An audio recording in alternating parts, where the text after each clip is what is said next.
दोस्तों, स्वागत है आपका हमारे चैनल आर.के. वर्मा में गंगाराम पटेल और बुलाकी राम नाई की रोचक रहस्यमय और मजेदार कहानी। दोस्तों, काशी यात्रा के अगले पड़ाव में वे दोनों एक नए नगर में पहुंचे। वहां एक खूबसूरत सा बाग देखकर उन्होंने वहीं ठहरने का निश्चय किया। इस बार बुलाकी राम शहर में जिस दृश्य को देखकर आया था वह इस प्रकार का। बुलाकी ने देखा कि एक नौजवान चक्की के दो पाटों को एक लकड़ी में डालकर रास्ते पर लुढ़काता हुआ ला रहा था। तभी घोड़े पर सवार होकर मर्दाना वेश में एक को वहां पहुंची। उसने उस नौजवान पर हंटर बरसाने शुरू कर दिए। युवक हाथ जोड़कर उससे माफी देने की फरियाद करने लगा। युवक के बार बार माफी मांगने पर वह युवती कुछ नरम पड़ी और हंटर बरसाने बंद कर वहां से घोड़ा दौड़ाती हुई चली गई। यह दृश्य देखकर बुलाकी के मन में उस रहस्य को जानने को उत्सुकता पैदा हो गई। रात को सोने से पूर्व जब उसने गंगाराम पटेल से इस रहस्य को उजागर करने का आग्रह किया तो गंगाराम ने कहा, बुलाकी राम, ध्यान से सुन। इस नगर में जानी नाम का एक ठग रहता है। जानी के पिता का देहांत हो चुका है। परिवार में उसकी मां और वह स्वयं ये हो प्राणी हैं। जानी ठगी के द्वारा ही अपनी जीविका चलाता है। एक दिन की बात है, जानी की मां बहुत उदास भाव में बैठी हुई थी। तभी जान ने अपने काम से घर वापस लौटा। मां को उदास देखकर उसने पूछा, मां, क्या बात है, आज तू बहुत उदास लग रही है? मां बोली, बेटा जानी, मेरी उदासी का कारण तू ही है। मैं तेरे ही विषय में चिंतित हूं। मेरे विषय में? हाँ बेटा, मैं यह सोचकर चिंतित हो रही हूं कि मेरे मरने के बाद तू भोजन कैसे बनाकर खाएगा। अगर मेरे सामने ही तेरा विवाह हो जाता तो कितना अच्छा होता। मैं तुझसे बार बार कहती हूं कि बेटा अपना विवाह कर ले, किंतु तू मेरी बात पर ध्यान हो नहीं देता। मां जानी बोला, अब तू यह चिंता छोड़ दे। मैंने विवाह करने का मन बना लिया है। जल्द ही मैं तेरे लिए एक ऐसी सुंदर बहू ढूंढ लाऊंगा जो तुझे हर प्रकार का आराम देगी। बहू के आ जाने पर चूल्हा चक्की के कामों से तुझे निजात मिल जाएगी। फिर तू आराम से बैठकर ईश्वर का भजन करती रहना। जानी की मां यह सुनकर खुश हो गई। जानी भी अपनी होने वाली पत्नी के लिए जेवर आदि जुटाने में लग गया। इसी प्रयास में वह एक दिन एक सर्राफ की दुकान पर पहुंचा। उसने बड़ी अच्छी पोशाक पहन रखी थी। आठ सर्राफ ने उसे कोई बहुत बड़ा ग्राहक समझा। उसने जानी से पूछा, बताइए जनाब, कौन सा जेवर खरीदेंगे? मुझे एक खूबसूरत सा हार दिखाइए, ऐसा हार जिसकी कीमत भी वाजिब हो और जो दिखने में भी अच्छा हो। जानी ने कहा, हाँ हाँ जरूर, मैं अभी आपको आपकी पसंद का हार दिखाता हूँ। यह कहकर सर्राफ ने उसके सामने कई तरह के हार पेश कर दिए। जानी ने उसमें से एक हार पसंद कर लिया। हार को परखते हुए उसने सर्राफ से पूछा, कितनी कीमत है इस हार की? 2000 रुपये, सर्राफ ने कहा। ठीक है, यह हार मेरा हुआ। जब तक मैं रुपए निकालूं आप इसकी रसीद लिखकर मुझे दे दीजिए। दुकानदार जब रसीद बुक लेने अंदर चला गया तभी योजनानुसार जाने की मां ग्राहक बनकर वहां पहुंची और शोकेसों में सजे जेवरों को देखने लगी। इससे पूर्व की सर्राफ लौटता जानी ने बड़ी फुर्ती के साथ वह हार अपनी मां की तरफ उछाल दिया, जिसने फौरन ही वह हार अपने ब्लाउज के गले में खोस लिया। जब तक सर्राफ रसीद लेकर लौटा वह हार लेकर वहां से रफूचक्कर हो गई। जानी ने रसीद लेकर जेब में रख डोली और 2000 रुपये गिनकर सर्राफ को दे दिए, लेकिन उसने वहां से उठने का कोई प्रयास नहीं किया। उसकी निगाह शोकेसों में लटके दूसरे जेवरातों पर घूमती रही। उसे उत्सुक देखकर सर्राफ ने उससे पूछा, कोई और जेवर चाहिए जनाब? हाँ, मुझे उस जैसा ही कोई दूसरा हार दिखा दीजिए, जानी बोला। दुकानदार ने तत्परता से उसे दूसरा हार लाकर दे दिया। जानी ने हार जेब में डाला और बाहर जाने लगा। यह देखकर दुकानदार ने कहा, श्रीमान, इस हार की कीमत तो चुका दीजिए। कीमत? कीमत तो मैं आपको पहले ही दे चुका हूं। अब क्या एक चीज की कीमत दो दो बार लोगे? जानी दुकानदार पर बिगड़ उठा। दोनों में वाद विवाद होने लगा। नौबत हाथापाई तक पहुंच गई। दुकान के बाहर भीड़ इकट्ठी हो गई। सर्राफ कह रहा था कि हार का दाम चुकाओ और जानी कह रहा था कि मैंने कीमत चुका दी है। झगड़ा ज्यादा बढ़ा तो वहां पुलिस पहुंच गई। कोतवाल दोनों को पकड़कर पुलिस थाने में ले आया। कोतवाल ने सर्राफ से पूछा, सेठ जी, अब बताओ असल माजरा क्या है? सेठ बोला, हुजूर, इस आदमी ने मुझसे एक हार खरीदा था, उसकी कीमत देकर इसने मुझसे रसीद लिखवा ली। फिर इसने दूसरा हार खरीदा परंतु उसकी कीमत नहीं चुकाई और यह हार लेकर चल दिया। जब मैंने इसे रोककर हार के दाम मांगे तो यह कहता है कि कीमत तो मैं दे चुका। सर्राफ की बात सुनकर कोतवाल ने जानी से पूछा, अब तुम बताओ भाई, क्या ये सेठ जी सच कह रहे हैं? नहीं हुजूर, ये सरासर झूठ बोल रहे हैं। मैंने इनसे एक ही हार खरीदा है जिसकी रसीद मेरे पास है। यह कहकर उसने वह हार और उसकी रसीद कोतवाल के सामने पेश कर दी। फिर बोला, हुजूर, मेरी तलाशी ले लीजिए। अगर मेरे पास कोई दूसरा हार मिल जाए तो आप जो भी चाहें सजा देना, परंतु अगर मेरी बात सच निकले तो इस दुकानदार पर रहम मत खाना। यह दुकानदार तो ग्राहकों को दिनदहाड़े लूटता है। कोतवाल ने जानी की जामा तलाशी ली, लेकिन उसके पास से कोई और हार न मिला। यह देखकर सर्राफ का चेहरा पीला पड़ गया। उसने धीमी आवाज में कहा, हुजूर, इसने वह हार किसी दूसरे आदमी को दे दिया होगा। देखिए हुजूर, अब यह आदमी मुझ पर दूसरा इल्जाम लगा रहा है। मैं इस शहर में परदेशी आदमी हूं। यहाँ मेरा न तो कोई रिश्तेदार है और न कोई जानने वाला। मैं तो यहाँ अपनी पत्नी के लिए कुछ जेवर खरीदने आया था। मुझे क्या पता था कि इस शहर में आकर मेरी ऐसी फजीहत होगी। यदि मैं यह बात जानता होता तो कभी इधर का रुख ही न करता। जानी ने एक अच्छा खासा लेक्चर दे डाला। जानी के इस लेक्चर का कोतवाल पर अच्छा प्रभाव पड़ा। उसने जानी को निर्दोष जानकर उसे जाने की अनुमति दे दी और दुकानदार को डांट फटकार कर वहां से भगा दिया। बेचारा दुकानदार लूट पिट कर वहां से चला आया।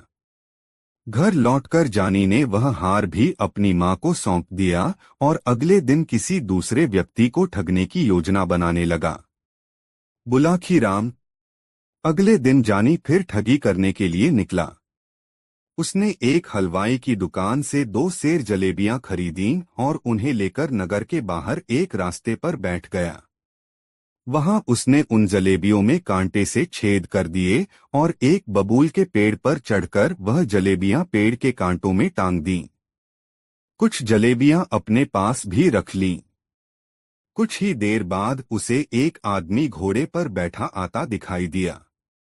उसके घोड़े पर काफी सामान लदा हुआ था और वह घोड़ा भी बहुत अच्छी नस्ल का था। जानी ने उस व्यक्ति को ही अपने शिकार के रूप में चुन लिया। वह व्यक्ति करीब आया तो जानी ने उससे कहा, आओ मित्र, घोड़े से उतरकर नीचे आओ। देखो मेरे पास कैसी बढ़िया चीज है। वह व्यक्ति घोड़े से नीचे उतर आया। जानी ने कुछ जलेबियां उसकी ओर बढ़ाते हुए कहा, लो यह फल खाओ। इनका स्वाद बहुत ही उत्तम है। अजनबी व्यक्ति जब जलेबी लेने से झिझकने लगा तो जानी ने एक जलेबी अपने मुंह में डाल ली। बोला, झिझको नहीं मेरे भाई, निःसंकोच होकर खाओ। खाने में बेहद मजेदार हैं ये फल। फल? तुम इन्हें फल कह रहे हो? यह तो जलेबियां हैं, अजनबी बोला। तुम्हें धोखा हो रहा है मित्र, जानी बोला, यह फल ही हैं। समीप के एक वृक्ष से मैंने अभी अभी इन्हें तोड़ा है। विश्वास न हो तो मेरे साथ चलकर देख लो, अजनबी उसकी बातों में आ गया। उसने एक जलेबी मुंह में डाल ली। अब जलेबी तो मीठी होती ही है। अजनबी को वह बहुत स्वादिष्ट लगी। वह बोला, यह तो सचमुच बहुत मीठी है। पर मुझे यह विश्वास नहीं हो रहा कि सचमुच ही तुमने इन्हें किसी वृक्ष से तोड़ा है। ओफो मित्र, तुम तो बहुत शक्की जान पड़ते हो। आओ मेरे साथ, मैं तुम्हें वह पेड़ दिखाता हूँ, उस पर अभी भी इस जैसे बहुत से फल हैं। यह कहकर वह उस अजनबी को बबूल के पेड़ के पास ले गया और उस पर अपने द्वारा लटकाई हुई जलेबियों को दिखाते हुए बोला, लो देख लो अपनी आंखों से, वे लटके हैं फल। अजनबी लालच में आ गया। उसने घोड़े की रास जाने को पकड़ाई और यह कहकर कि तुम इस घोड़े को पकड़ो, कुछ फल मैं भी तोड़ लूं। बबूल के उस पेड़ पर चढ़ गया। बस फिर क्या था, जानी उछलकर घोड़े की पीठ पर जा बैठा। घोड़ा मोड़ा और 2-3 हंटर उसकी पीठ पर जमा दिए। घोड़ा तूफानी रफ्तार से भाग छूटा। अजनबी यह दृश्य देखकर बौखला उठा। वह तेजी से नीचे उतरा और पकड़ो दौड़ो की आवाजें लगाता उसके पीछे भागा, किंतु घोड़े और मनुष्य का क्या मुकाबला। जानी शीघ्र ही उसकी निगाहों से ओझल हो गया। लुटापिटा मुसाफिर आवाजें लगाता ही रह गया। बुलाखी। जानी जब घोड़े को सरपट दौड़ाता हुआ ले जा रहा था, तभी रास्ते में उसे एक बुढ़िया दिखाई दी जो अपनी जवान बेटी के साथ शहर की ओर जा रही थी। यह देखकर जानी का शैतानी दिमाग फिर सक्रिय हो उठा। उसने अपना घोड़ा उस बुढ़िया के पास ले जाकर रोका और उससे पूछा, बुढ़िया माई, कहीं दूर से आ रही हो क्या? हाँ बेटा, हम 5 कोस दूर से पैदल ही चलकर आ रही हैं। शहर में एक रिश्तेदार के यहाँ जाना है, बुढ़िया बोली। तब तो जरूर थक गई होगी। आओ मेरे पीछे घोड़े पर बैठ जाओ, मैं तुम्हें वहां तक छोड़ दूंगा, जानी ने कहा। नहीं बेटा, बुढ़िया बोली, मैं तो नहीं थकी, क्योंकि मुझे तो पैदल चलने का अभ्यास है। हाँ, यह मेरी बेटी जरूर थक गई है। कभी इतनी दूर पैदल नहीं चली है न, इसलिए तुम मेरी जगह इसे कुछ देर के लिए अपने पीछे बिठा लो। जानी ने तब उसकी जवान बेटी को अपने पीछे घोड़े पर बिठा लिया। बुढ़िया ने कहा, बेटा तुम सचमुच एक रहमदिल आदमी हो, वरना आज के जमाने में कौन किसी की मदद करता है। अच्छा जरा अपना नाम तो बता दो। मेरा नाम है जमवाई राजा, ऐसा कहकर जानी ने घोड़े को एड़ लगा दी।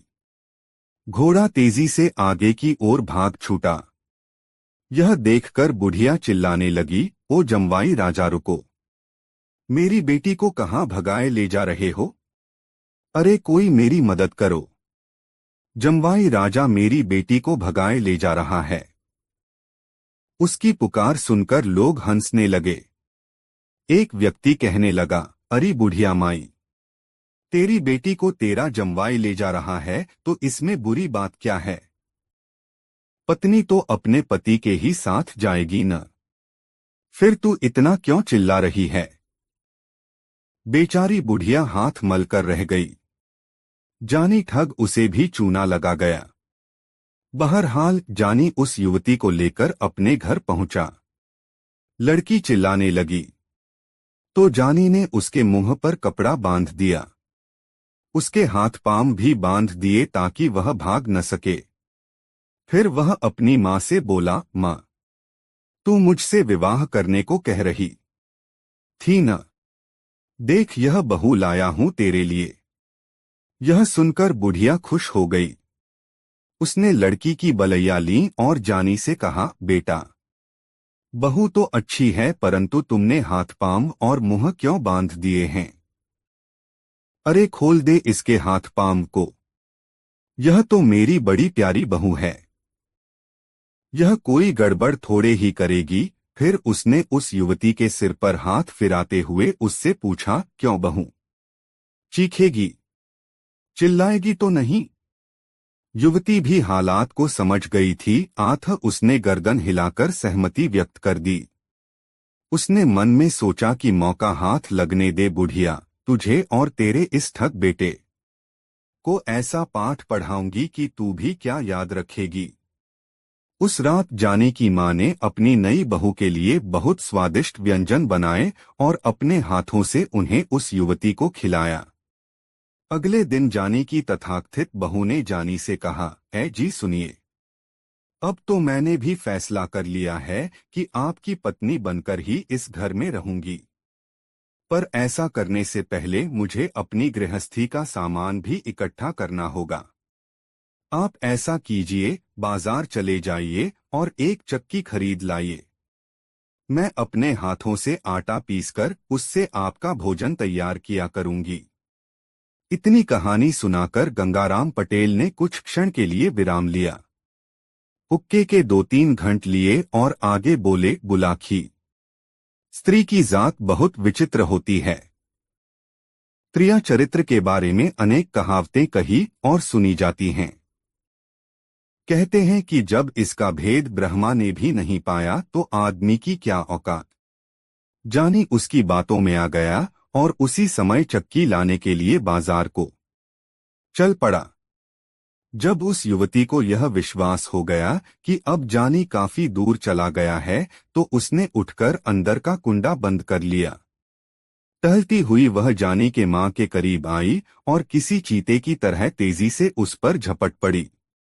उसने उसे काबू में किया और उसके हाथ पांव और मुंह पर कपड़ा बांधकर उसे एक कोने में पटक दिया। अब उसने पूरे घर को खंगालना शुरू किया। घर की सभी मूल्यवान चीजें जैसे जेवर, रुपए, पैसे आदि खोज खोज कर एक बड़े से थैले में भर लिए। अपना जनाना लिबास उतारा और जानी के कीमती मर्दाना कपड़े पहन लिए।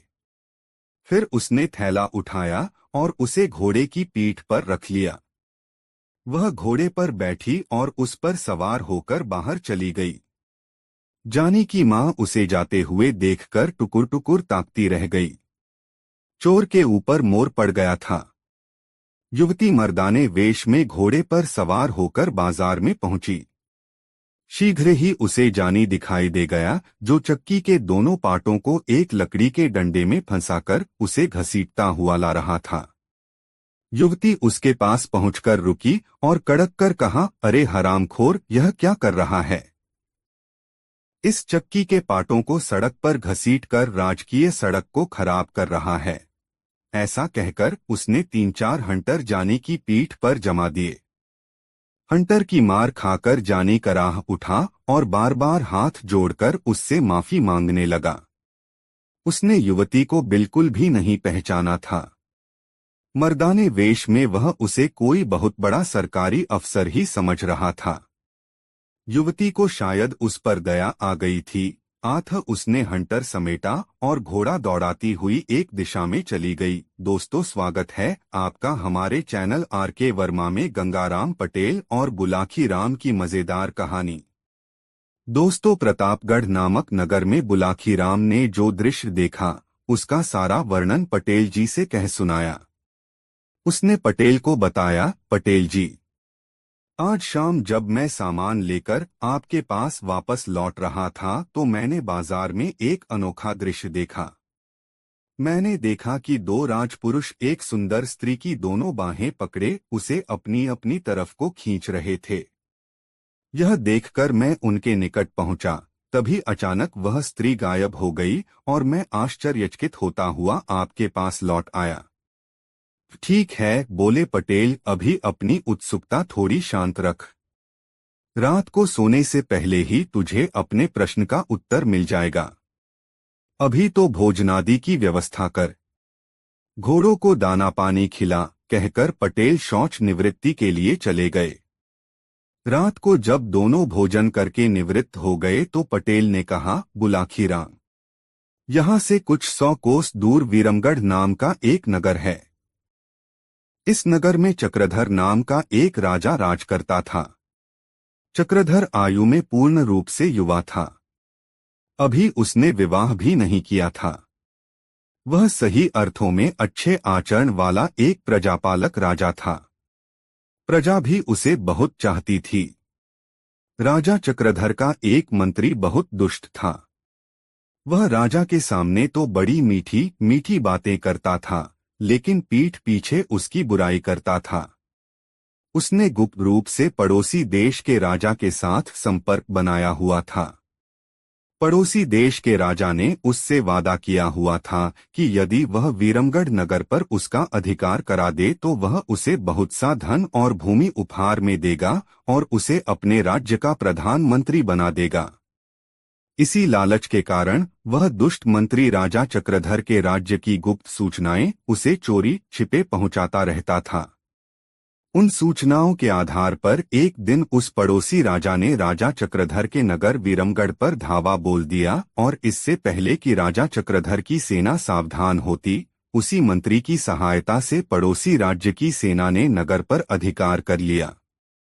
तब राजा के सैनिक जी जान से राजा के महल की रक्षा करने में जुट गए। राजा चक्रधर स्वयं हथियार लेकर शत्रु से जूझने निकला, लेकिन तभी उसके घायल वफादार सैनिक उसका रास्ता रोककर उससे कहा, राजन, बाहर मत जाइए। नगर पर शत्रु का अधिकार हो चुका है और अब दुश्मन के सैनिक टिड्डी दल की तरह महल पर अधिकार करने के लिए इधर ही बढ़े चले आ रहे हैं। स्थिति बहुत ही विषम हो चली है। ऐसे में आप किसी तरह बचकर यहां से चले जाइए। लेकिन सैनिक राजा बोला, बचकर जाऊं भी तो कैसे? महल से बाहर जाने का तो एकमात्र द्वार यही है। नहीं राजन, महल से बाहर जाने का एक गुप्त द्वार भी है, सैनिक ने कहा, और मैं उस मार्ग को जानता हूं। वह गुप्त द्वार एक सुरंग का है, जिसका सिरा यहां से 2 कोस दूर जंगल में निकलता है। मैं आपको उस गुप्त द्वार को दिखाई देता हूं। आप उसी द्वार से बाहर चले जाइए। ऐसा कहकर वह सैनिक उसे एक कक्ष में ले गया और उस कक्ष में बना एक गुप्त द्वार उसे दिखा दिया। राजा जब उस गुप्त रास्ते के जरिए सुरंग में प्रवेश कर गया तो पीछे से उस सैनिक ने बड़ी सावधानी के साथ उस गुप्त द्वार का मुख बंद कर दिया। तभी महल के दरवाजे पर मारो काटो का शोर उठने लगा। सैनिक तलवार उठाए शत्रु से जूझने के लिए मुख्य द्वार की ओर लपका, लेकिन वह अधिक दूर न जा पाया। उसके शरीर से इतना रक्त निकल चुका था कि उसमें आगे बढ़ने की शक्ति शेष न रही। वह लड़खड़ाया और भूमि पर गिर पड़ा। तभी बाहर शत्रु भारी संख्या में आ पहुंचे और कुछ देर के संघर्ष के बाद महल पर शत्रु सेना का अधिकार हो गया। उधर सुरंग के रास्ते से राजा चक्रधर निरंतर आगे बढ़ता गया। सुरंग में अंधकार था। आधा अंधेरे में उसने कई जगह ठोकरें खाई, कई स्थानों पर गिरा, कई जगह उसके सिर से पत्थर टकराए, लेकिन किसी तरह वह सुरंग के मुहाने पर पहुंच गया। वह बाहर निकला तो स्वयं को एक जंगल में पाया। घनघोर जंगल, हिंसक पशुओं का भय, राजा प्यास से व्याकुल हो रहा था। उसने दाएं बाएं निगाहें दौड़ाई कि शायद कहीं जल का कोई स्रोत मिल जाए, लेकिन न तो उसे कोई सरोवर दिखाई दिया और न कोई नदी। तब वह जल की खोज में आगे चल दिया। जंगल निरंतर घना होता जा रहा था। काफी दूर चलने के बाद अंततः वह एक छोटे से चौरस मैदान में जा पहुंचा। उस मैदान में एक अत्यंत खूबसूरत 2 मंजिला मकान उसे बना हुआ दिखाई दिया। उस मकान को देखकर राजा की हैरत बढ़ गई। कौन रहता है इस मकान में? किसने इस बियाबान जंगल में बनवाया यह खूबसूरत मकान? कहीं यह मकान किसी शत्रु का तो नहीं? आदि प्रश्न उसके मन को मथने लगे। जो होगा देखा जाएगा, ऐसा विचार कर राजा उस मकान की ओर बढ़ गया। वह मकान के दरवाजे पर पहुंचा और आवाज लगाई, कोई है? लेकिन कोई उत्तर उसे न मिला। उसने 2-3 बार आवाजें लगाई, लेकिन जब कोई उत्तर न मिला तो वह मकान का दरवाजा खोलकर अंदर दाखिल हो गया। मकान बाहर से जितना सुंदर नजर आता था, अंदर से उससे भी कई गुना ज्यादा खूबसूरत था। कमरे में एक पलंग बिछा हुआ था। थका हारा राजा उस पर बैठ गया। फिर वह उठा और सीढ़ियां चढ़कर दूसरे खंड पर पहुंच गया। वहां भी एक भव्य कक्ष बना हुआ था, जिसमें आवश्यकता की सारी चीजें रखी हुई थीं। राजा ने पहले तो पानी पीकर अपनी तृष्णा शांत की, फिर नीचे उतरकर उसी पलंग पर आकर लेट गया। वह बेहद थकान महसूस कर रहा था। आठ एक बार लेटा तो फिर उठा नहीं। उसे निद्रा रानी ने अपनी गोद में समेट लिया। राजा न जाने कितनी देर तक सोता रहा। आंख खुली तो देखा कि सारा कमरा एक स्वर्णिम आभा से दमक रहा है। वह रोशनी किसी दीपक की नहीं, वरन उन खंभों से निकल रही थी, जिनके ऊपर मकान का ऊपरी कक्ष टिका हुआ था। राजा उसे देखकर अभी आश्चर्य कर ही रहा था कि तभी घुंघरुओं की आवाज बस उठी और देखते ही देखते उसके बिस्तर के पास एक बेहद सुंदर रूपसी प्रकट हो गई। हे भगवान, मैं किस मुसीबत में आ फंसा। यह तो कोई मायामहल है, और यह सुंदरी या तो डायन या चुड़ैल है, या फिर कोई जादूगरनी जो अपने जादू से इतनी खूबसूरत बनी हुई है। राजा ऐसा विचार कर ही रहा था कि वह सुंदरी जैसे उसके मन के विचारों को ताड़ गई। वीणा की झंकार जैसे मधुर स्वर में उसने कहा, घबराओ मत अजनबी, तुम यहाँ सुरक्षित हो। लेकिन आप कौन हैं? और आपका यह मायामहल? राजा ने कंपित स्वर में पूछा। अजनबी, मैं दानव की पुत्री हूँ। दानेशी नाम है मेरा। यह मकान मेरे पिता का बनवाया हुआ है। एक राक्षस से युद्ध करते समय मेरे पिता की मौत हो चुकी है। वह राक्षस मेरे रूप का दीवाना है। वह हर हालत में मुझे पाना चाहता है। आठ उसके भय से दिन में तो मैं अदृश्य हो जाती हूँ और रात के समय यहाँ आ जाती हूँ। दानवकन्या ने स्वयं ही अपना परिचय दिया। दोस्तों, वीडियो को एक लाइक जरूर कर दे। तत्पश्चात राजा ने भी अपना परिचय दिया और उस पर कैसी मुसीबत आ पड़ी है, किस परिस्थिति में उसे अपना राज्य छोड़कर जान बचाने के लिए भागना पड़ा है, वह सब उस दानवकन्या को बताया। सुनकर दानवकन्या ने कहा, घबराओ नहीं। जब तक तुम्हारा विपत्तिकाल चल रहा है, तब तक यहीं रहो। यहाँ जरूरत की हर सामग्री मौजूद है। ऐसा कहकर वह राजा का हाथ पकड़कर बाहर ले आई। उस चौरस मैदान की ओर उसने कोई मंत्र बुदबुदाते हुए हाथ से कोई संकेत किया। देखते ही देखते पूरा मैदान किसी भव्य राजमहल में परिवर्तित हो गया। खूबसूरत बगीचे, मनोरम फव्वारे, दास दासियां सब न जाने कैसे उस राजमहल में प्रकट हो गए। उस राजमहल के सामने वह मकान बहुत ही साधारण सा लगने लगा। दानेशी उसके हाथ में हाथ डालकर पुनः उसे अंदर ले आई और बड़े प्रेम से उसे पलंग पर बिठाकर बोली, राजन, आपको भूख लगी होगी, पहले भोजन कर लीजिए। बातें तो बाद में होती रहेंगी। ऐसा कहकर दानेशी ने ताली बजाई। ताली बजाते ही न जाने कैसे उस कमरे में भोजन की थालियां लिए अनेक सेविकाएं प्रकट हो गईं। दानेशी ने तब राजा चक्रधर को बड़े प्यार से अपने हाथों से खाना खिलाया। भोजन बहुत स्वादिष्ट था। यद्यपि यह स्वयं राजा था और उसके राजमहल में भी भोजन की बहुत अच्छी व्यवस्था रहती थी, तथापि आज जैसा भोजन उसने न खाया था, वह तो इसके आगे कूड़ा था। इतनी कहानी सुनाकर पटेल ने थोड़ा विराम लिया। हुक्के का एक जोरदार कश खींचा और धुआं बुलाखीराम की ओर उछाल दिया। अरे, यह क्या कह रहे हो पटेल जी? धुआं दूसरी ओर फेंको, बुलाखी चिल्लाया। मुझे खांसी उठ आएगी। पटेल मुस्कराए और बोले, मैं यह जानने की कोशिश कर रहा था कि कहीं तू सो तो नहीं गया। अंधेरे में दिखाई तो कुछ दे नहीं रहा। कुछ देर पहले तक तू हुंकारा भर रहा था, पर अब वह भी बंद कर दिया है, इसलिए मुझे तुझे सचेत करना पड़ा। खैर, यह बता कैसी लग रही है यह कहानी? बहुत ही अच्छी।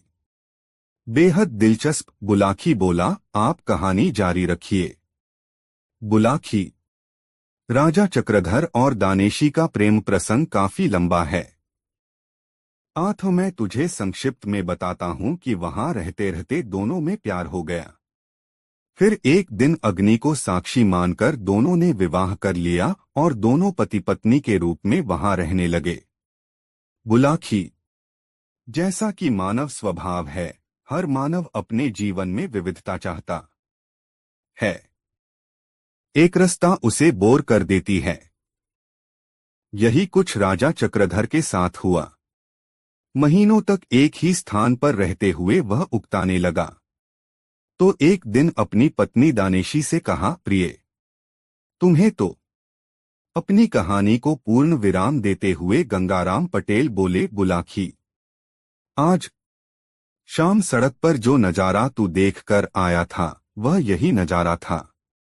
पिटने वाला था। जानी ठग और पीटने वाली थी वह युवती, जिसे वह अपनी पत्नी बनाने के लिए अपने घर लाया था। अब रात भी बहुत हो गई और तेरे प्रश्न का उत्तर भी तुझे मिल गया है। अब आराम से सो। मेरी आंखों में भी नींद गहराने लगी है और फिर सुबह आगे की यात्रा भी तो करनी है। यह कहकर उन्होंने पैर फैला लिए। बुलाकी भी सोने का प्रयास करने लगा।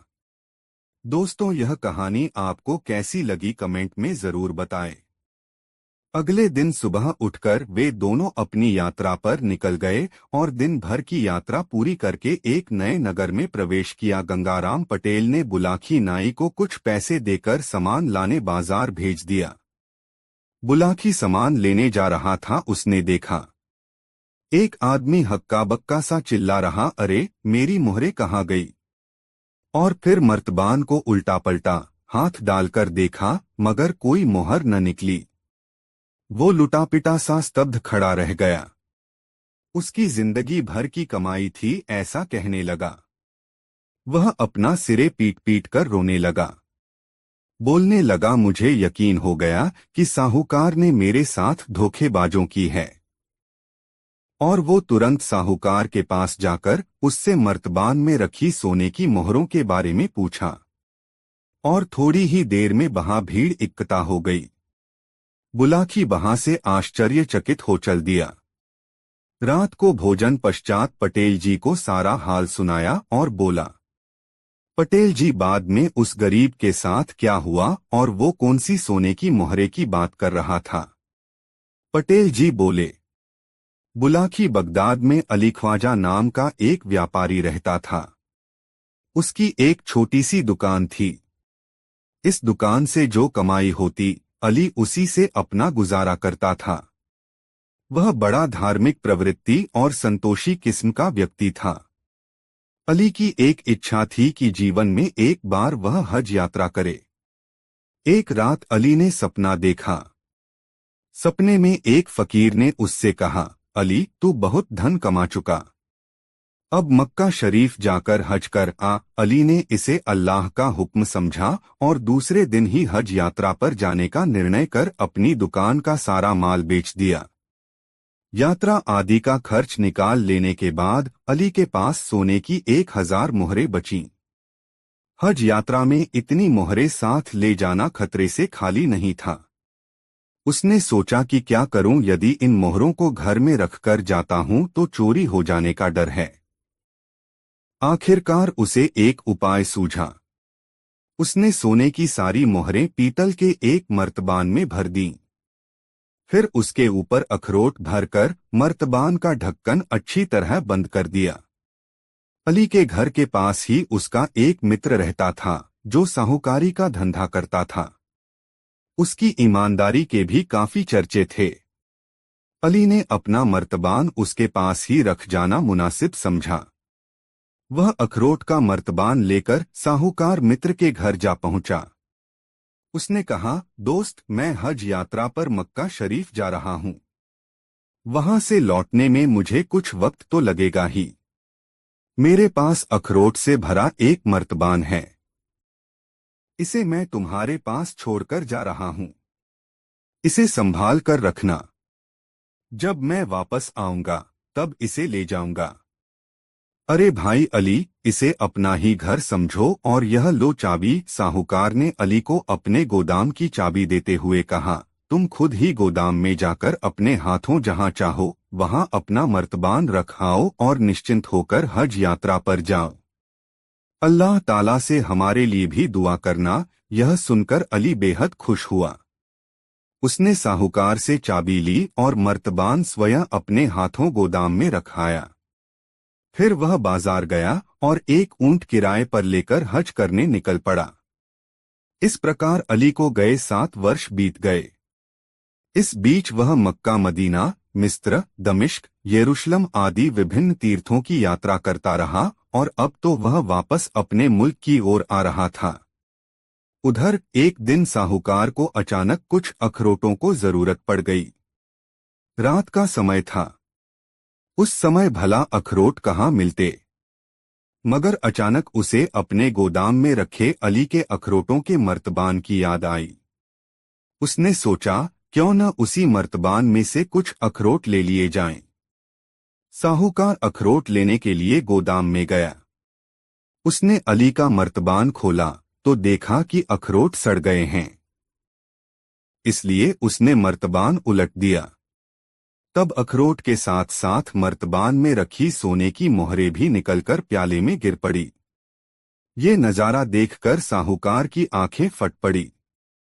166 1000 सोने की मोहरें एक बड़ी रकम थी। उन्हें देखकर साहूकार की नीयत बिगड़ गई।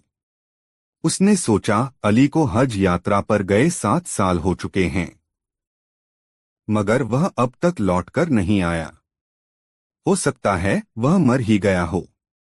मगर यदि जिंदा भी हुआ तो भी क्या हुआ, वह मेरे पास अखरोटों से भरा मर्तबान रख गया था और वापस आने पर मैं उसे अखरोट से भरा मर्तबान वापस कर दूंगा। और फिर उसने स्वयं ही तो कहा था कि मैं अखरोटों का मर्तबान रखकर जा रहा हूं। हो सकता है स्वयं उसे भी इन मोहरों का पता न हो भी तो मैं क्या करूं, अब तो यह मोहरें मैं उसे लौटाने वाला नहीं। यही सोचकर साहूकार ने अपने घर में एक गड्ढा खोदा और सारी मोहरें उसमें गाड़ दो। तत्पश्चात उसने बाजार से नए अखरोट लाकर मर्तबान में पुराने अखरोट के ऊपर भर दिए तथा पहले की तरह ही मर्तबान का ढक्कन बंद करके उसे गोदाम में उसी जगह रख दिया जहां अली अपने हाथों से मर्तबान रख गया था। इस घटना को बीते अभी 1 हफ्ता भी नहीं गुजरा था कि अली हज यात्रा पूरी कर वापस अपने शहर आ पहुंचा। आते ही सबसे पहले उसने अपने घर व दुकान की साफ सफाई की। इसके बाद वह साहूकार से मिलने उसके घर गया। उसे देखते ही साहूकार का माथा ठनक गया।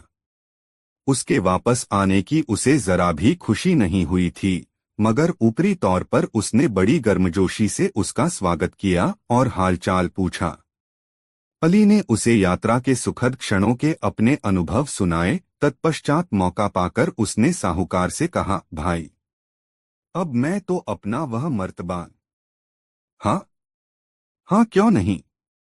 यह लो चाबी, अपना मर्तबान तुम जहां रख गए थे आज भी वहीं रखा है। मैंने तो उसे छुआ तक नहीं है। अपनी अमानत ले जाओ भाई। कहते हुए उसने जेब से चाबी निकालकर अली की ओर बढ़ा दी। अली अपने मित्र की यह भलमनसाहत देखकर बहुत खुश हुआ। अली साहूकार के गोदाम से अपना मर्तबान लेकर घर लौट आया। घर आकर उसने जल्दी जल्दी मर्तबान का ढक्कन खोला और सारे अखरोट एक बर्तन में उंडेल दिए। थोड़े अखरोट आने के बाद उसका ख्याल था कि अब मोहरें गिरेंगी, मगर उस समय तो उसका दिल धक से रह गया जब मर्तबान का अंतिम अखरोट भी बर्तन में गिर गया और कोई मोहर न निकली। अली हक्का बक्का रह गया, अरे मेरी मोहरें कहाँ गई। फिर मर्तबान को उल्टा पलटा हाथ डालकर देखा, मगर कोई मोहर न निकली। अली लुटापिटा सा स्तब्ध खड़ा रह गया। उसकी जिंदगी भर की कमाई जाती रही। वह अपना सिरे पीट पीट कर रोने लगा। उसे यकीन हो गया कि साहूकार ने उसके साथ धोखेबाजों की है। इसलिए अली ने तुरंत साहूकार के पास जाकर उससे मर्तबान में रखी सोने की मोहरों के बारे में पूछा। अली को अपने घर आया देखते ही साहूकार सारा माजरा भांप गया, लेकिन उसे मालूम था कि ऐसा ही होगा। वह पहले से ही तैयार बैठा था और उसने पूरी भूमिका बना ली थी कि अब अली के साथ कैसा बर्ताव करना है। उसके मुंह से सोने की मोहरों की बात सुनकर साहूकार उस पर बरस पड़ा। उसने क्रोध से भरकर कहा, तुम्हें शर्म आनी चाहिए कि मैंने 7 साल तक तुम्हारा मर्तबान संभाल कर रखा और तुम मुझ पर बेईमानी का आरोप लगा रहे हो। तुम मेरे पास अखरोट का मर्तबान रख कर गए थे, अब कह रहे हो कि उसमें सोने की मोहरें थीं। एकाएक अखरोट सोने की मोहरें कैसे बन गए? मैंने तो तुम्हारे साथ एहसान किया, पर तुम मुझे चोर ठहरा रहे हो। हज करके यही सीखा है तुमने? तीर्थयात्रा कराए मगर मन पाक न हुआ। मन में अभी भी बेईमानी भरी हुई है। तुम इसी समय मेरे घर से निकल जाओ। मैं तुम्हारी सूरत भी नहीं देखना चाहता। अली समझ गया कि उसका दोस्त बेईमानी पर उतर आया है। उसने सोचा कि इससे तू मैं करने से कोई लाभ नहीं होगा, बल्कि अपनी ही हंसी उड़ेगी। न्याय पाने के लिए उसने बादशाह के दरबार में फरियाद की। बादशाह ने अली की बातें ध्यानपूर्वक सुनी। फिर उसने साहूकार और अखरोट के एक व्यापारी को दरबार में बुलवाया। अली से अखरोट वाला मर्तबान भी उसने वहीं मंगवा लिया। साहूकार, अखरोट का व्यापारी और अली तीनों बादशाह के दरबार में हाजिर हुए। बादशाह ने अली से पूछा, साहूकार के यहाँ रखे मर्तबान में तुमने क्या रखा था? अली ने कहा, जहां पनाह, मेरे मर्तबान के निचले हिस्से में 1000 सोने की मोहरें थीं और उसके ऊपर वाले भाग में अखरोट थे। अली की बातें सुनने के बाद बादशाह ने साहूकार से पूछा, बोलो, इस बारे में तुम्हें क्या कहना है? जहां पनाह, साहूकार ने कहा, अली ने खुद अपने हाथों से मेरे गोदाम में अपना मर्तबान रखा था और वापस लौटने पर वह खुद ही इसे ले गया था। मैंने तो अली के मर्तबान को कभी छुआ तक नहीं। उसमें सोने की मोहरें थीं या नहीं, इस बारे में मुझे कुछ भी नहीं मालूम। इसने भी जाते समय यही कहा था कि इसमें अखरोट भरे हैं और लौटने पर यह अपना मर्तबान ले लेगा। इसके बाद बादशाह ने अखरोट के व्यापारी से पूछा, व्यापारी, देखकर बताओ कि मर्तबान में भरे हुए सारे अखरोट क्या एक जैसे ही हैं?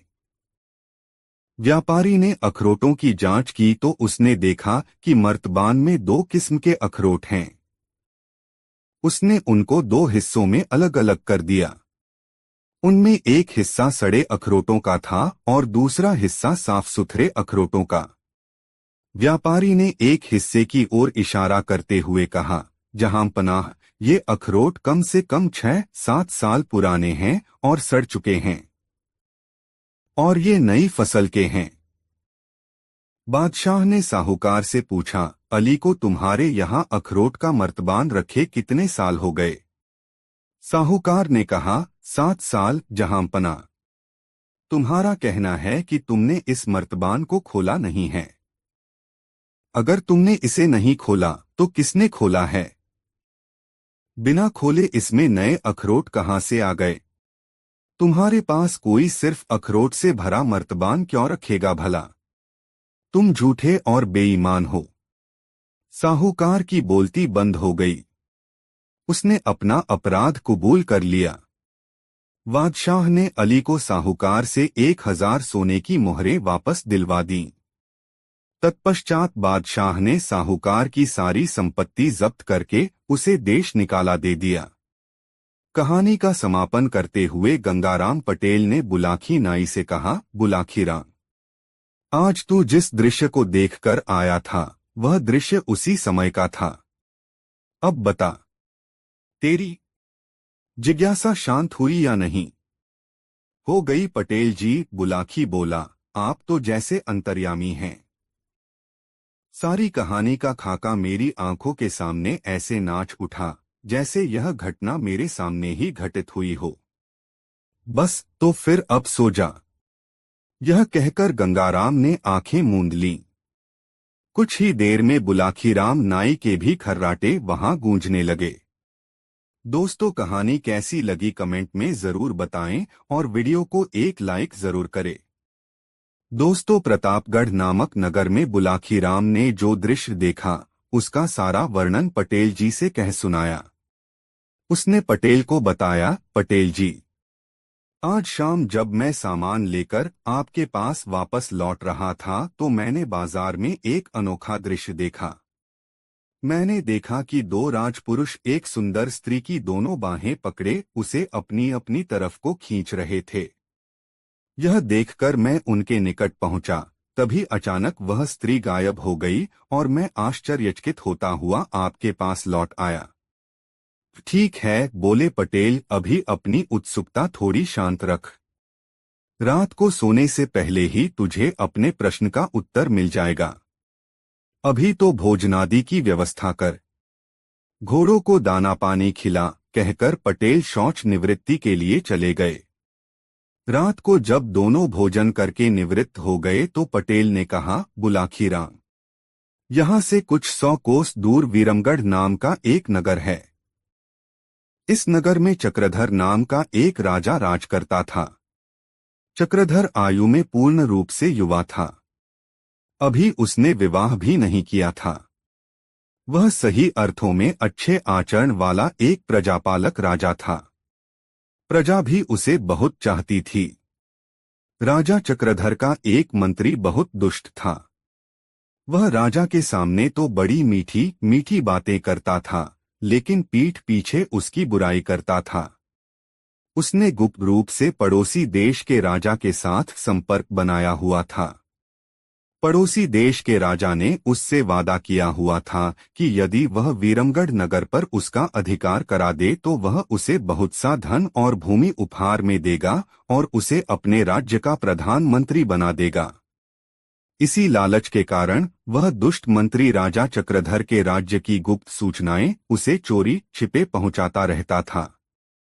उन सूचनाओं के आधार पर एक दिन उस पड़ोसी राजा ने राजा चक्रधर के नगर विरमगढ़ पर धावा बोल दिया और इससे पहले कि राजा चक्रधर की सेना सावधान होती, उसी मंत्री की सहायता से पड़ोसी राज्य की सेना ने नगर पर अधिकार कर लिया।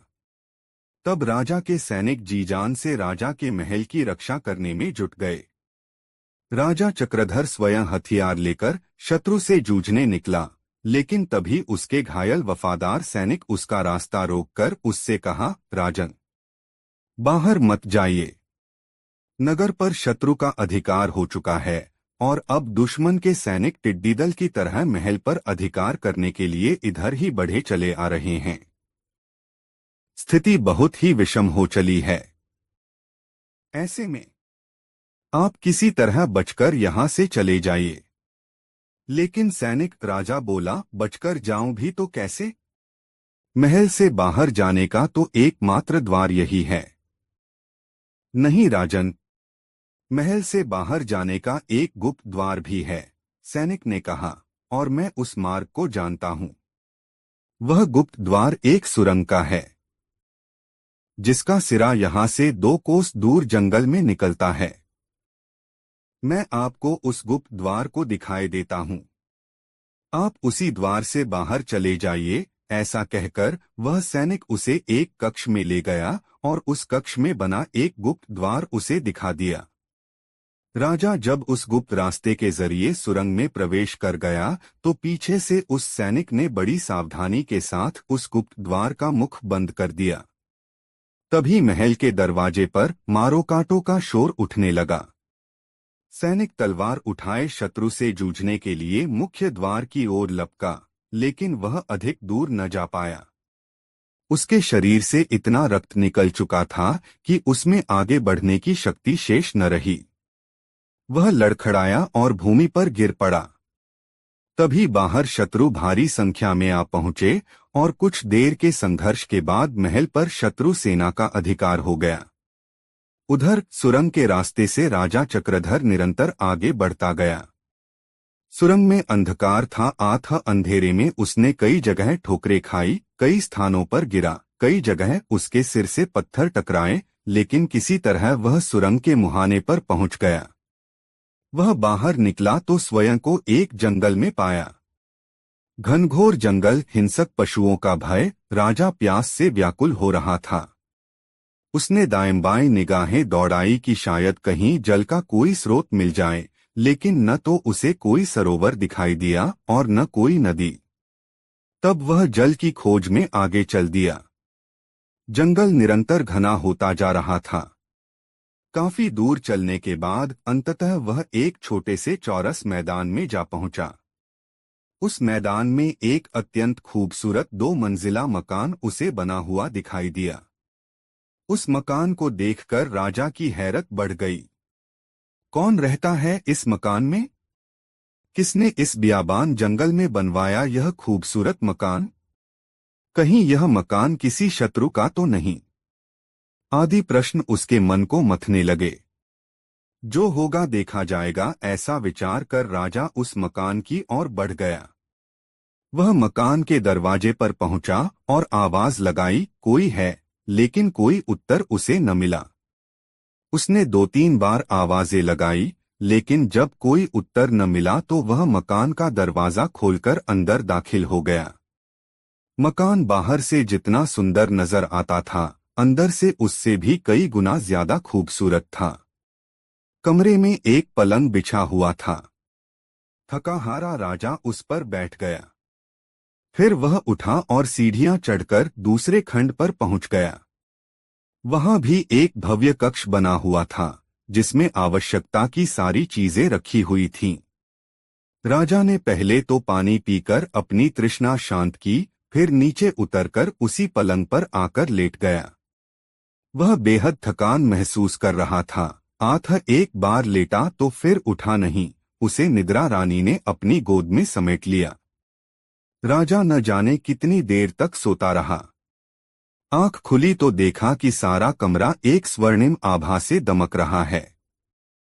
वह रोशनी किसी दीपक की नहीं, वरन उन खंभों से निकल रही थी, जिनके ऊपर मकान का ऊपरी कक्ष टिका हुआ था। राजा उसे देखकर अभी आश्चर्य कर ही रहा था कि तभी घुंघरुओं की आवाज बस उठी और देखते ही देखते उसके बिस्तर के पास एक बेहद सुंदर रूपसी प्रकट हो गई। हे भगवान, मैं किस मुसीबत में आ फंसा। यह तो कोई मायामहल है, और यह सुंदरी या तो डायन या चुड़ैल है, या फिर कोई जादूगरनी जो अपने जादू से इतनी खूबसूरत बनी हुई है। राजा ऐसा विचार कर ही रहा था कि वह सुंदरी जैसे उसके मन के विचारों को ताड़ गई। वीणा की झंकार जैसे मधुर स्वर में उसने कहा, घबराओ मत अजनबी, तुम यहाँ सुरक्षित हो। लेकिन आप कौन हैं?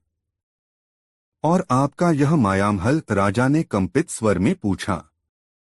अजनबी, मैं दानव की पुत्री हूँ। दानेशी नाम है मेरा।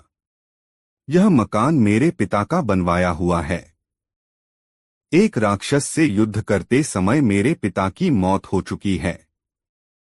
वह राक्षस मेरे रूप का दीवाना है। वह हर हालत में मुझे पाना चाहता है। आठ उसके भय से दिन में तो मैं अदृश्य हो जाती हूँ और रात के समय यहाँ आ जाती हूँ। दानवकन्या ने स्वयं ही अपना परिचय दिया। दोस्तों, वीडियो को एक लाइक जरूर कर दे। तत्पश्चात राजा ने भी अपना परिचय दिया और उस पर कैसी मुसीबत आ पड़ी है, किस परिस्थिति में उसे अपना राज्य छोड़कर जान बचाने के लिए भागना पड़ा है, वह सब उस दानवकन्या को बताया। सुनकर दानवकन्या ने कहा, घबराओ नहीं। जब तक तुम्हारा विपत्तिकाल चल रहा है तब तक यहीं रहो। यहाँ जरूरत की हर सामग्री मौजूद है। ऐसा कहकर वह राजा का हाथ पकड़कर बाहर ले आई। उस चौरस मैदान की ओर उसने कोई मंत्र बुदबुदाते हुए हाथ से कोई संकेत किया। देखते ही देखते पूरा मैदान किसी भव्य राजमहल में परिवर्तित हो गया। खूबसूरत बगीचे, मनोरम फव्वारे, दास दासियां सब न जाने कैसे उस राजमहल में प्रकट हो गए। उस राजमहल के सामने वह मकान बहुत ही साधारण सा लगने लगा। दानेशी उसके हाथ में हाथ डालकर पुनः उसे अंदर ले आई और बड़े प्रेम से उसे पलंग पर बिठाकर बोली, राजन, आपको भूख लगी होगी, पहले भोजन कर लीजिए, बातें तो बाद में होती रहेंगी। ऐसा कहकर दानेशी ने ताली बजाई। ताली बजाते ही न जाने कैसे उस कमरे में भोजन की थालियां लिए अनेक सेविकाएं प्रकट हो गईं। दानेशी ने तब राजा चक्रधर को बड़े प्यार से अपने हाथों से खाना खिलाया। भोजन बहुत स्वादिष्ट था। यद्यपि यह स्वयं राजा था और उसके राजमहल में भी भोजन की बहुत अच्छी व्यवस्था रहती थी, तथापि आज जैसा भोजन उसने न खाया था वह तो इसके आगे कूड़ा था। इतनी कहानी सुनाकर पटेल ने थोड़ा विराम लिया। हुक्के का एक जोरदार कश खींचा और धुआं बुलाखीराम की ओर उछाल दिया। अरे, यह क्या कह रहे हो पटेल जी? धुआं दूसरी ओर फेंको, बुलाखी चिल्लाया। मुझे खांसी उठ आएगी। पटेल मुस्कराए और बोले, मैं यह जानने की कोशिश कर रहा था कि कहीं तू सो तो नहीं गया। अंधेरे में दिखाई तो कुछ दे नहीं रहा। कुछ देर पहले तक तू हुंकारा भर रहा था, पर अब वह भी बंद कर दिया है, इसलिए मुझे तुझे सचेत करना पड़ा। खैर, यह बता कैसी लग रही है यह कहानी? बहुत ही अच्छी, बेहद दिलचस्प, बुलाखी बोला। आप कहानी जारी रखिए। बुलाखी, राजा चक्रधर और दानेशी का प्रेम प्रसंग काफी लंबा है। तो मैं तुझे संक्षिप्त में बताता हूं कि वहां रहते रहते दोनों में प्यार हो गया। फिर एक दिन अग्नि को साक्षी मानकर दोनों ने विवाह कर लिया और दोनों पति पत्नी के रूप में वहां रहने लगे।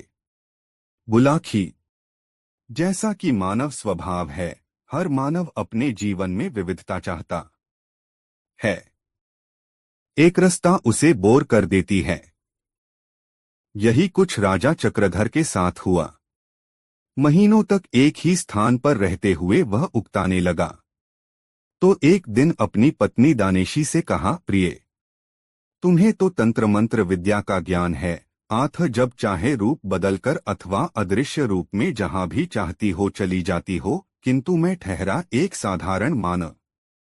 मैं इस निर्जन स्थान में एक ही जगह रहते रहते बहुत उकताहट महसूस करता हूँ। मेरी इच्छा है कि कुछ दिनों के लिए हम निकट के किसी बड़े नगर चलें, साधारण व्यक्तियों की तरह वहां रहें, नए नए लोगों से मिलें, उनके जीवन के विषय में जानें, वार्तालाप के जरिए कुछ उनसे नई बातें सीखें, कुछ अपनी बात उन्हें सिखाएं। कहो, क्या विचार है इस विषय में तुम्हारा? मुझे तो कोई एतराज नहीं है, किंतु तुम पर कोई संकट न आ जाए, दानेशी ने आशंका जताई। कोई संकट नहीं आएगा, और फिर आया भी तो वीरतापूर्वक उसका भी मुकाबला कर लेंगे। इस प्रकार दानेशी को राजी करके राजा चक्रधर उसे इसी शहर में कुछ दिन घूमने के लिए ले आया। 2 दिन खूब आराम से बीते। उन दोनों ने खूब सैर सपाटा किया, नए नए स्थान देखे, ढेरों अच्छी अच्छी चीजों की खरीदारी की। लेकिन तीसरे दिन उनके समक्ष एक संकट आ खड़ा हुआ ये कि जब वे दोनों खरीदारी करके एक दुकान से बाहर निकल रहे थे तो वहां के राजा की नजर उस दानवकन्या पर पड़ गई और वह उस पर मोहित हो उठा। वह घोड़े से नीचे उतरा और दानेशी के समीप पहुंचकर उससे प्रणय याचना करने लगा। यह देखकर राजा चक्रधर को क्रोध आ गया। उसने राजा से कहा कि यह स्त्री मेरी पत्नी है और आपको किसी विवाहिता स्त्री से प्रणय निवेदन करने का कोई अधिकार नहीं है। बस इसी बात पर उन दोनों में तकरार होने लगी। राजा ने दानेशी का बाजू थामा और उसे खींचकर घोड़े पर बिठाना चाहा, लेकिन तभी उसके पति चक्रधर ने उसका दूसरा बाजू थाम लिया। अब चक्रधर तो दानेशी को अपनी ओर खींचे तो यहाँ का राजा उसे अपनी ओर। दानेशी की स्थिति विषम हो गई। तब उसने अपने तंत्र मंत्र बल का उपयोग किया और देखते ही देखते अदृश्य हो गई। कहानी का समापन कर गंगाराम पटेल ने कहा, कुछ समझे बुलाखीराम? आज तुमने जो दृश्य देखा था वह उसी समय का था। वह स्त्री जो तुम्हारे देखते ही देखते अदृश्य हो गई थी, दानवकन्या दानेशी थी और राजपुरुषों के विषय में तुम जान ही चुके हो। इसलिए खेल खत्म और पैसा हजम। अब लंबी तान कर सो। सुबह उठकर फिर यात्रा करनी है। दोस्तों, यह कहानी आपको कैसी लगी कमेंट बॉक्स में जरूर बताएं। ऐसी और नई मजेदार कहानी सुनने के लिए हमारे चैनल आरके वर्मा को सब्सक्राइब जरूर कर लें और यह वीडियो अपने मित्रों के साथ जरूर शेयर करें। वीडियो देखने के लिए बहुत बहुत धन्यवाद। राधे राधे।